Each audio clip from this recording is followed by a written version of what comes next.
ఇప్పుడు అదర్సు కదా. ఏం బాలేదు, ఏదో ఫోటో నెగటివ్ లా ఉన్నారు. ఏంటి ఎగతాళా? నల్లగా ఉన్నారు, కష్టపడి తెల్లగా మారుస్తే బాగలేదంటారేంటి? మీ దగ్గర నాకు నచ్చిందా నలిపేనండి. ఇదేదో తెచ్చి పెట్టుకున్నట్టు. అమ్మయ్య బ్రతికిపోయావురా. తొందరగా వెళ్ళి ఒంటికి పూసుకున్నా తెల్లబెట్టి కడుక్కొచ్చాయి.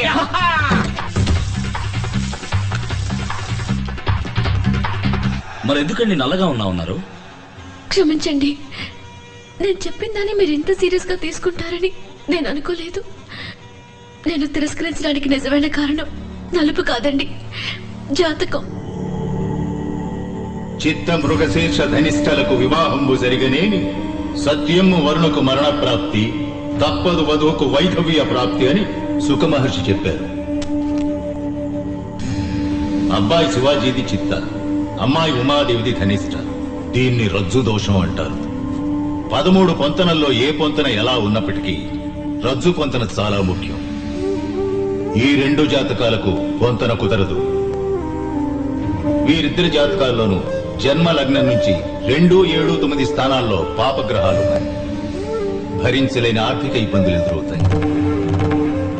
అమ్మాయి వల్ల అబ్బాయికి గండం ఉంది. కాదు కూడదని మీరు పెళ్లి చేస్తే అబ్బాయి ప్రాణాలకే ప్రమాదం. ఏమిటి అంత మాట అన్నాడు? ఇవిగో చూడండి, నాలుగు మీద మచ్చలు. నా వాక్కు భరిస్తుంది. మంచి చేయడానికి వచ్చారు. నన్ను పెళ్లి చేసుకోవడం వల్ల మీకే చెడు జరగకూడదని నేను అలా చెప్పాను. ఇంతేనా? ఇదా సమస్య? అయ్యో, మా జ్యోతిష్కుడు ఏం చెప్పాడు తెలుసా? నేను మిమ్మల్ని పెళ్లి చేసుకుంటే ఇప్పుడు 200 కోట్లీశ్వరునైన నేను 1000 కోట్లీశ్వరుని అవుతానంట. సెకండ్ ఒపీనియన్ కోసం రాజమండ్రి సిద్ధాంతి గారిని అడిగాం. ఆయన ఉన్నారో చెప్పనా? ఆల్రెడీ ఈ 2 జాతకాలకి పెళ్ళైపోయింది, కవల పిల్లలు ఆన్ ది వే అన్నారు. ఇందులో ఏది నమ్ముతారు? ఇవన్నీ పట్టించుకుంటే మనం ప్రశాంతంగా బతకలేం.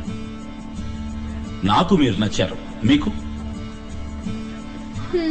మరి మధ్యలో ఇవన్నీ ఎందుకు? చచ్చే రోజు తెలిస్తే మనం బతుకుతున్న రోజు నరకం అవుతుంది. సంతోషమేనండి ముఖ్యం. నన్ను పెళ్లి చేసుకోవటం మీకు సంతోషమేగా? కూల్. స్వస్తి శ్రీ చాంద్రమాన వ్యయనామ సంవత్సర వైశాఖ శుద్ధ దశమి గురువారము నాడు శ్రీ రామలింగం గారి ఏకైక పుత్రిక చెలసు ఉమాదేవికి, సుభాష్ నగర వాస్తవ్యులు శ్రీ బలరామయ్య గారి ఏకైక పుత్రుడు చిరంజీవి శివాజీకి వివాహం జరుపుటకు పెద్దలు సుముహూర్తం నిశ్చయించడమైనది. శాసనసభలో పాలకపక్షం మీద ప్రవేశపెట్టిన అవిశ్వాస తీర్మానం నెగ్గిన కారణంగా గవర్నర్ ప్రతిపక్ష నాయకులను ప్రభుత్వం ఏర్పాటు చేయవలసిందిగా ఆహ్వానించి 10 రోజుల్లో మెజారిటీ నిరూపించుకోవాల్సిందిగా గడువు విధించారు. ఈ నేపథ్యంలో అన్ని ప్రభుత్వ శాఖలకి నూతన మంత్రుల చేత గవర్నర్ పదవీ ప్రమాణ స్వీకారం చేయించబోతున్నారు.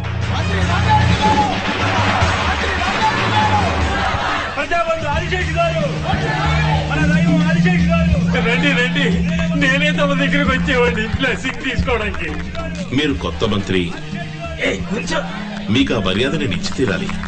మీరు కింగ్ మేకర్ ని రుజువు చేసుకున్నారు. కృతజ్ఞుడయ్యా, కృతజ్ఞుడి. కృతజ్ఞత మాటల్లో కాదు, చేతల్లో ఉండాలి. అయ్యా, తమరు ఆదిశేషులైతే నేను అల్శేషనయ్యా. జీవితాంతం తోకాడిస్తూ పడి ఉంటా.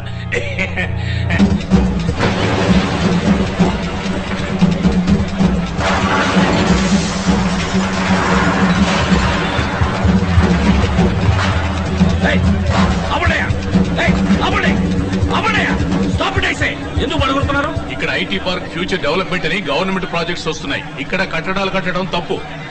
పడగొట్టండి. ఏమనుకుంటున్నారయ్యా? మనిషికి కారణం చెప్తున్నారు, ఆవు అంటే పడగొడుతున్నారు. 50 కోట్లు తీసుకుని ఇంక మీద ఏ సమస్య రాదని చెప్పారు. ఇప్పుడు ఇదేంటయ్యా? సార్, ఇది కొత్త గవర్నమెంట్ ఆర్డర్. కావాలంటే నేను రేపు పొద్దున వస్తాను. ఈలోగా ఎవరితోనైనా మాట్లాడి ఏం చేయగలరో చేయండి. ఏం సార్, అక్కడ గవర్నమెంట్ ప్రాజెక్ట్ వస్తుంది. ఏ బుద్ధి లేని బదులు ఇచ్చారు మీకు పర్మిషన్? నో, ఇది రాంగ్ ప్రాజెక్ట్. పర్మిషన్ ఇవ్వకూడదు. సార్, నేనేం తప్పు చేశాను సార్? నన్ను ఎందుకు ఇలా వేధిస్తారు? మంచి చేయడానికి వచ్చినందుకు ఎంత శిక్ష? అన్ని మెట్లు ఎక్కి దిగేశాం. టేబుల్ కి, బెంచ్ కి, అధికారికి, మంత్రికి, వాడు వీడని అందరికి ఎంత దివాలో అంతా ఇచ్చేసాం. మీరిచ్చింది ఆ ముఠాకి, ఆ మంత్రులకి. మేము ఫ్రెష్ బోలెడంత ఖర్చు పెట్టుకొచ్చాను నాన్న. సీటు ఖరీదు, ఎలక్షన్ ఎక్స్పెన్స్, పబ్లిసిటీ ఎక్స్పెన్స్, ఎమ్మెల్యేలు కొనడం, కాస్ట్ ఆఫ్ పాలిటిక్స్ చాలా ఎక్కువైంది. ఇప్పుడు మేము ఏం చేయాలి చెప్పండి. మీ ప్రాజెక్ట్ వాల్యూ ఎంత? ఎన్నిసార్లు ఇదే ప్రశ్న అడుగుతారా? ఏంటి ఏమన్నారు? ఏం లేదు సార్, 200 కోట్లు. అందులో 25%, ఓ 50 కోట్లు మా సంక్షేమ నిధికి ఇచ్చేయండి, మిగతా నేను చూసుకుంటా. నేనేమన్నా మృతం చేయడానికి పర్మిషన్ అడిగానా, సారా పర్మిషన్ అడిగాను? చెడగొట్టు శివాజీ. గాంధీకి మండపం కట్టాలన్నా కూడా వీళ్ళు డబ్బులు అడుగుతారు. లే మామ నోడా, పర్మిషన్ ఉంటే కుదరదా? మర్యాద మర్యాద. డబ్బులు తీసుకుని నీకు మర్యాద ఏంట్రా? ఎక్కడికి వచ్చి ఎవరితో ఏం మాట్లాడుతున్నావు నువ్వు? డబ్బులు ఇవ్వకుండా నువ్వు ఆ యూనివర్సిటీ ఓపెన్ చేయడం కుదరదు. ఇవ్వను, ఒక్క పైసా కూడా ఇవ్వను. నేను కోర్టుకు వెళ్తాను. కింద కోర్టు, మధ్య కోర్టు, పై court, magistrate court, appellate court, sessions court, high court, supreme court అని ఈ దేశంలో న్యాయం అనేది ఏదో ఒక మూల కాస్త మిగిలి ఉంటుంది. దాన్ని తప్పి తీస్తాను. వెళ్ళి ప్రయత్నించు.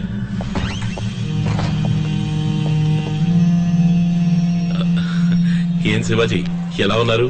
మీ యూనివర్సిటీ పిల్లల్ని ఎంతవరకు వచ్చాయి? ఏమైనా సహాయం కావాలంటే అడగండి. నువ్వే పెద్ద మనిషివయ్యా. పేడ పురుక్కన హీనమైన వాడి నికృష్టమైన చదువుతావు. శివాజీ, తప్పు. ఆయన ఏదో కోపంలో అలా మాట్లాడితే నేను తర్వాత ఫోన్లో మాట్లాడతాను.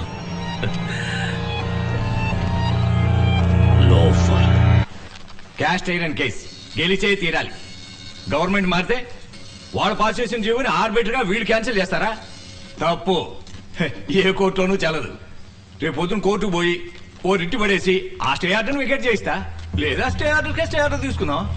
ఇది నా 25 ఏళ్ల ఆశయం, 20 ఏళ్ల శ్రమ. నేను సంపాదించిందంతా ఇందులో పెట్టాను. ఉన్న ఇల్లు, ఉన్న ఆస్తి అంతా తాకట్టు పెట్టాను. దీన్ని ఎలాగైనా మీరే కాపాడాలి. దిగులు పడకండి. అన్ని ఫైల్స్ మీద సంతకాలు పెట్టించి అప్రూవ్ అయిన తర్వాతే కదా స్టార్ట్ చేశారు. నేను చూసుకుంటాను. సుందరం, ఫీల్ సంగతి తర్వాత చూసుకుందాం. కొంచెం అడ్వాన్స్ ఇచ్చేద్దాం. ఎంత సార్? 20 lakhs.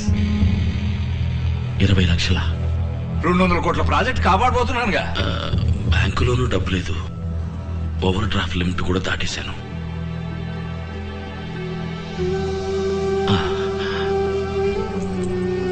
అడ్వాన్స్ నాకు ఆలోచుకోండి.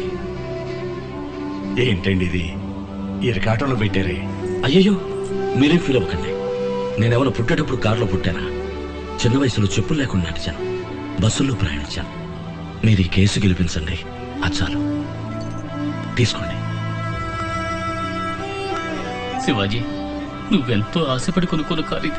సార్ కావాలంటే నేను డ్రాప్ చేస్తా. వద్దండి, కూల్. నాకు నడక అలవాటే. పద.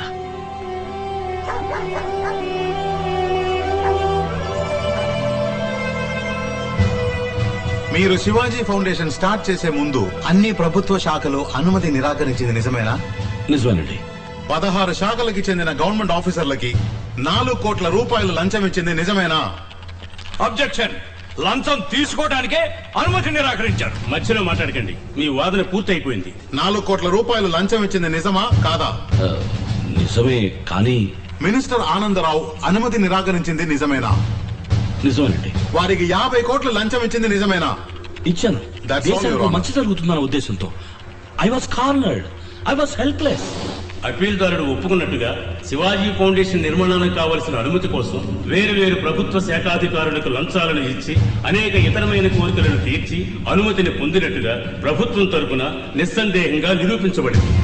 కనుక శివాజీ గారి యూనివర్సిటీ కట్టడాన్ని రద్దు చేయడం చట్ట ప్రకారం న్యాయమే. ఇంతవరకు కట్టిన భవన సముదాయాన్ని కూల్చివేయడానికి ఆజ్ఞాపించవలసిందిగా ఈ ప్రభుత్వాన్ని కోర్టు ఆదేశిస్తుంది.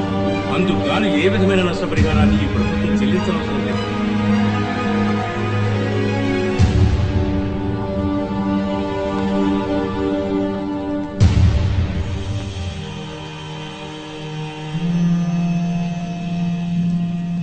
చూసారా శివాజీ గారు ఎంత పని జరిగిందో? మారు మాట్లాడకుండా నేను చెప్పినట్టు ఓ 5 star hotel, real estate business చేసుకుని ఉండాల్సింది. పాపిస్టు విధవులు అందరూ కలిసి మిమ్మల్ని ఇలా నడివీధిలోకి ఈడ్చుకొచ్చి వదిలేశారు. ఇప్పుడు ఏం చేద్దాం అనుకుంటున్నారు? మోట్లు మోస్తారా, లేక పాలుగాని పితుకుతారా, లేదా ఆటో నడుపుతారా? పోనీ నేను ఆర్టీసీలో రికమెండ్ చేసి మీకు కండక్టర్ పని ఇప్పిస్తాను, చేస్తారా? దానికి పూర్వానుభవం కావాలి. కూర్చున్న చోట ఒళ్ళలవ్వకుండా నొప్పి లేకుండా చేసే పనుంది, చేస్తారా? మన జాతీయ వృత్తి. అయ్యో, అన్ని 500, 1000 రూపాయల నోట్లే. చిల్లరుందా మేడం? ఇవ్వు.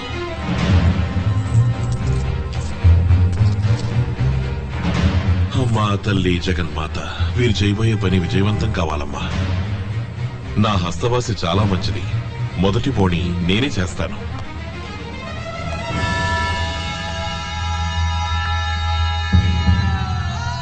ముష్టెత్తుకుని బతికే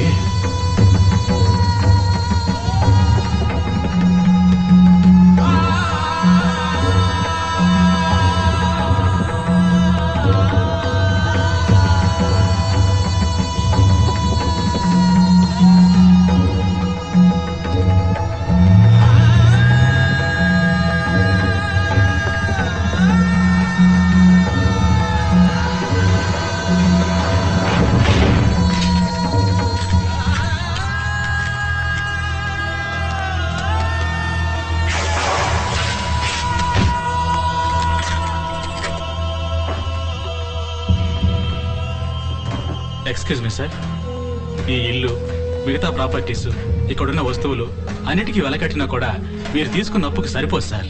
వాల్యుయేషన్ పూర్తయ్యే వరకు ఈ ఇంట్లో నుంచి ఒక ప్రాపర్టీ కూడా బయటే పోకూడదు. సారీ. మీ రోలెక్స్ కూడా మా లిస్టులో ఉంది సార్.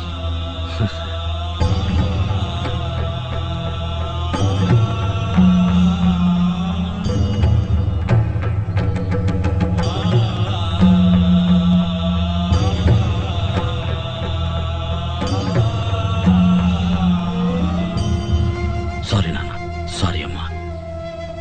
నేను మంచి స్థితికి వచ్చేదాకా మీరు ఊర్లో ఉండండి. మాకే బాధ లేదు బాబు. నువ్వు అమెరికా వెళ్లే ముందు మన పరిస్థితి ఇదేగా.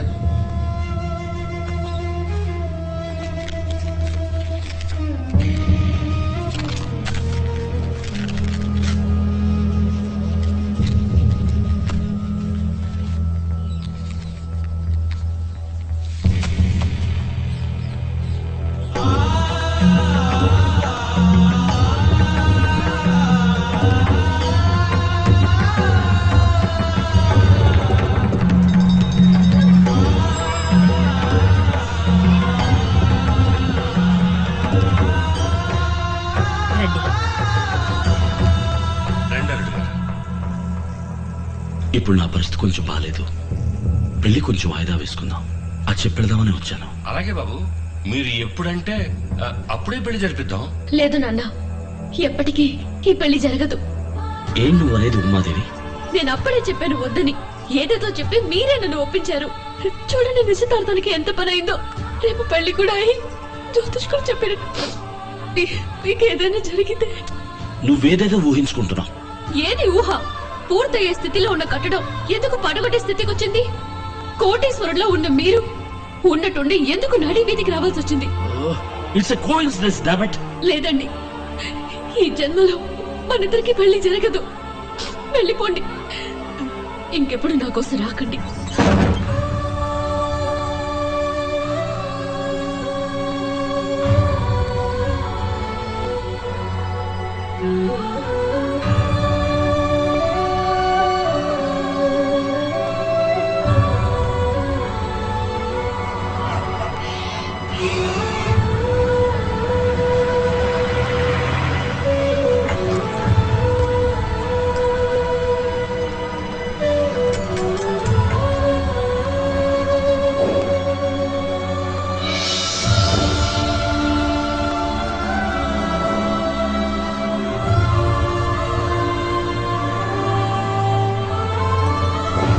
ముష్టెత్తుకుని బతికే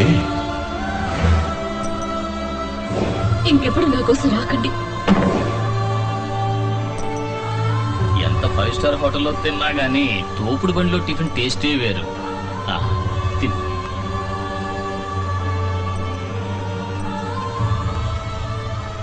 నువ్వు మాట్లాడకుండా అమెరికా వెళ్ళి శివాజీ.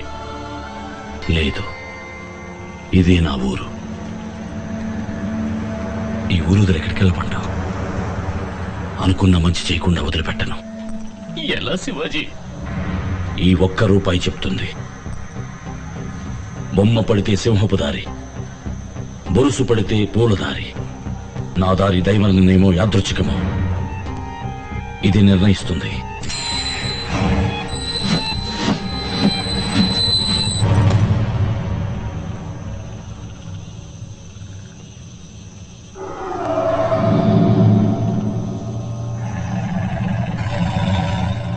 ఇక నే నడవబోయే దారి సింహపు దారి.